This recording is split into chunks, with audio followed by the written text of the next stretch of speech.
بسم الله الرحمن الرحیم. السلام علیکم ګرانو زده کوونکو. هیله ده چې روغ او جوړ اوسئ. ذاکره بارک زایمه د دویم ټولګي د ریاضي مضمون ښوونکي. ګرانو زده کوونکو، زموږ نننی لوست بیا هم د کتاب 21 لوست پورې اړه لري او د کتاب 48مې پاڼې ته نن ځو چې موضوع بیا هم له دوه رقمي عدد څخه دوه رقمي عدد تفریق کول چې هغې کې پور اخیستل وي. ګرانو زده کوونکو، تاسو په هغې باندې ډېر ښه پوه شوئ چې د دوه رقمي عدد نه دوه رقمي عدد څه رقم څه کوئ؟ تفریق یا کموئ او پور اخیستلو باندې هم پوه شوئ. راځئ چې د کتاب 48مې پاڼې ته لاړ شو او وګورو چې دې کې موږ ته کوم سوالونه راکړي، څه رقم لارښوونه یې کړې ده او د کتاب د سوالونه موږ څرنګه کولی شو چې حل یې کړو. ګرانو زده کوونکو، د کتاب 48مه پاڼه ده، مشق او تمرین د دوه رقمي عددونو تفریق دی. ګرانو زده کوونکو، دلته لیکل شوي چې عددونه تفریق کړئ او په هغو کې مفروق منه، مفروق او د تفریق حاصل وښایست. ښه، هلته ګرانو تاسو څه کول؟ عددم یو د بل لاندې لیکل. دلته هم په دې ډول لیکل شوي لکه مخکې هم تاسو دا سوالونه کار کړي چې څه رقم عدد چې په دې شکل لیکل شوي څرنګه کولی شئ چې هغه یو د بل نه منفي کوي، کمې کوي، او یا که په جمع کې هم دا ډول لیکل شوي هم تاسو پوهیږئ چې څه وکړئ. ځکه دلته تاسو ګورئ چې یویزو خانو ته همیشه ګورئ، دا هم یویزه ده او دلته دا یویزه ده. سمه ده؟ که جمع هم کوئ یویزه یویزې سره او لسیزه دا لسیزه دې لسیزې سره، یویزه دلته ده. نو که په دې ډول هم لیکل شوي تاسو سوال باندې اوس ښه پوهیږئ. راځئ چې کومه طریقه چې تاسو ته اسانه وي په هماغه طریقه مخکې ځو.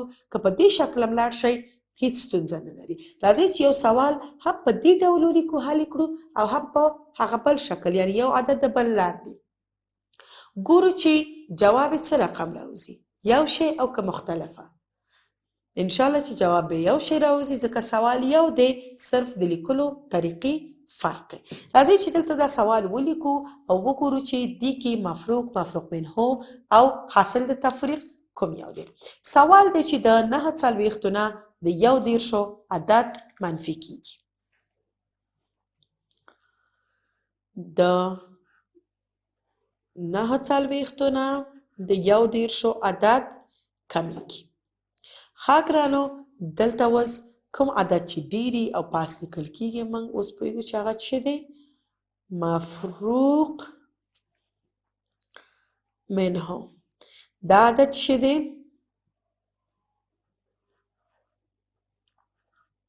مفروق. او دلته چې هر څه لاسته راغله هغه څه دی؟ حاصل تفریق. ښه، اوس راځو د یویزو نه یویزه کمو. په دې کې ګرانو زده کوونکو تاسو ډېر ښه پوهیږئ چې د یویزې نه یویزه چې کله کمه شي، یعنې که یویزه پاس ډیری په مفروق منهو کې ډیری، د پور اخیستو ضرورت ورته نشته. یعنې په دې معنا که دلته موږ 9 مری ولرو، 1 2 3 4 5 6 و 8 او 9. دې 9 نه که دا یوه دانه موږ کمه کړو څو پاتې کېږي؟ 1 2 3 4 5 6 و 8. دلته پاتې شو 8. اوس لرو 4. دلته پاتې شو 4 ځکه دا خپله 4 دي، دې نه هیڅ یو دانه پور نه دی اخیستل شوی، دا پوره 4 دي. اوس که د 4 نه یوه دانه موږ کمه کړو، وبخئ، د 4 نه که 3 دانې موږ کمې کړو، 2 او دا هم 3، څو دانې پاتې کېږي؟ 1 دانه، چې دا زموږ څه دی؟ حاصل د تفریق دی. اوس ګورو که دا سوال موږ په دې ډول هم ولیکو، 49 منفي 1. د 9 نه چې یو لاړ شي، یعنې د یویزې نه یویزه کمو، 9 نه یو لاړ شي 8. د 4 نه 3 لاړ شي، یعنې کمې شي، څو پاتې شو؟ 1. ګورئ که سوال په دې ډوله مو لیکئ او که په دې ډول یې مو لیکئ چې دی جواب یې یو شی راوځي. اوس راځئ چې لاړ شو خپلې وروستۍ پوښتنې ته چې کومیا دي. په دې اوله کې هم موږ په دې برخه کې څه لرو؟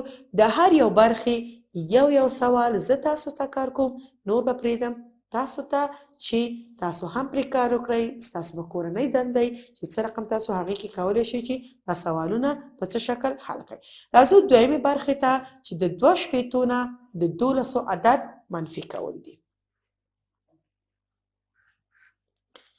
2 نه د 12 عدد.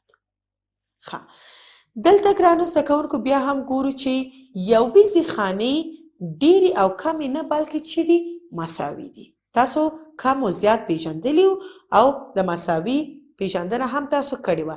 دلته په یویزه کې 2 او دلته هم 2 لرو. یعنی که دلته 2 مری او دا 2 دانې تاسو خپل ملګري ته ورکئ، څو دانې پاتې شو تاسو ته؟ هیڅ هم پاتې نشو. دلته باید څه ولیکو؟ 0. ښه، او د پور اخیستو ضرورت هم نشته. یعنی که دلته 2 وي او دلته 3 بیا تاسو کولی شئ چې دې نه پور واخلئ. خو نه 2 دانې وي او 2 دانې تاسو خپل ملګري ته ورکړئ. خلاص. دلته څو پاتې شو؟ 0. دلته څو دانې لرو په لسیزه خانه کې؟ 6. یعنی د 6 نه که یو لاړ شي 1 2 3 4 5 او دا هم 6. یعنی که دې 6 نه یو دانه منګه کمه کو څو پاتې شوي؟ 1 2 3 4 5. د دې پوښتنې جواب شو چې 50. په دې کې سوالونو کې تاسو ته د مفروق، مفروق منه او د حاصل تفریق د پیژندنو لارښودې کړو. نو تاسو په دې کې څه کوئ؟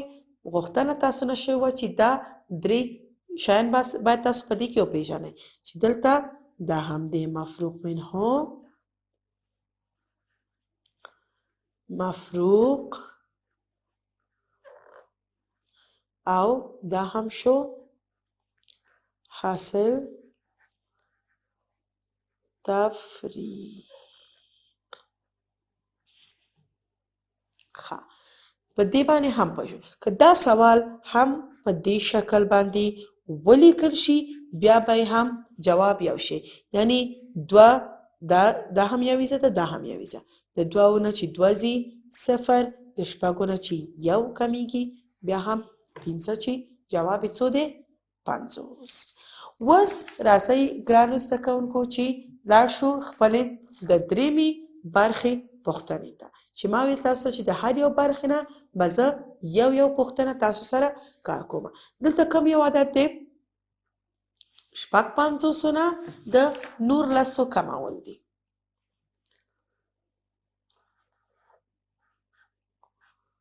د 19 عدد کمول دي. ښه، دلته اوس ګورو ګرانو زده کوونکو چې په مخکینۍ پوښتنو کې تاسو یویزو نه کمې کړې، د پور ضرورت پکې نه و. دلته ګورو چې په یویزه کې دلته موږ 6 لرو او دلته 9. د 6 نه 9 نه کمیږي. د دې دپاره موږ باید چې د دې نه یعنې لسیزې خانې نه پور واخلو. دلته څو دانې لسیزې موږ لرو؟ 1 2 3 4 او دای هم 5. یعنی د 5 دانو لسیزو نه یو دانه باید چې موږ دلته څه وکړو؟ پور واخلو. چې 10 او 6 څو کېږي؟ 14. دا چې شو؟ دا یویزه اوس 14 شوه. د 14 نه اوس غواړو چې 9 کم کو. 1 2 3 4 5 6 7 8 9 10 11 12 14 15 16. د دې نه اوس 9 موږ کمه وګورو چې څو پاتې کېږي. 1 2 3 4 5 6 7 8 دای هم 9. د 14 نه چې 9 کمې شي څو پاتې کېږي؟ 1 2 3 4 5 6 7 دلته پاتې شو 7. ښه اوس دې لسیانو نه ګورو چې څو دانې یو دانه لسي خو موږ پور واخیسته هغه وخته لاړ دې سره. اوس یو دانه باید په لسیزه خانه کې دې نه کمه کو. څو لسیان پاتې شو؟ 1 2 3. ښه چې دلته موږ په مفروق منحو کې څو لرل؟ 50 په مفروق کې 19 او په حاصل تفریق کې څو پاتې شو؟ 20.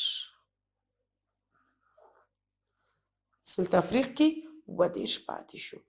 ښه ګرانو زده کوونکو اوس که په دې قرض اخیستونکي سوال کې یا پوښتنه کې تاسو هم دا په دې شکل باندې ولیکئ بیا هم هماغه جواب دی.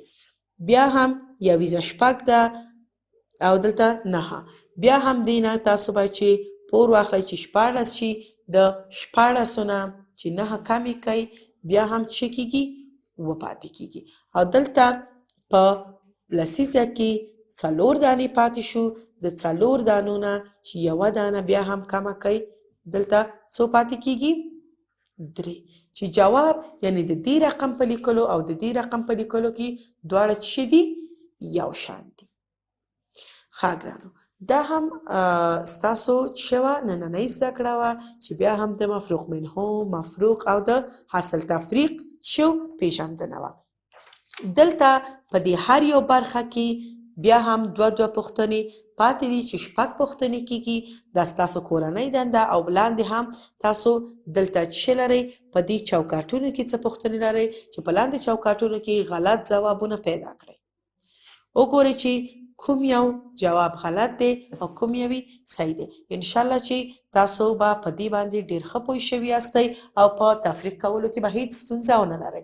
تر راتلونکي زده کړې پورې چې بیا هم یو نوې زده کړې سره نوې موضوع سره ستاسو خدمت ته حاضرېږم. په لوی الله م سپارم. خوشحاله اوسئ.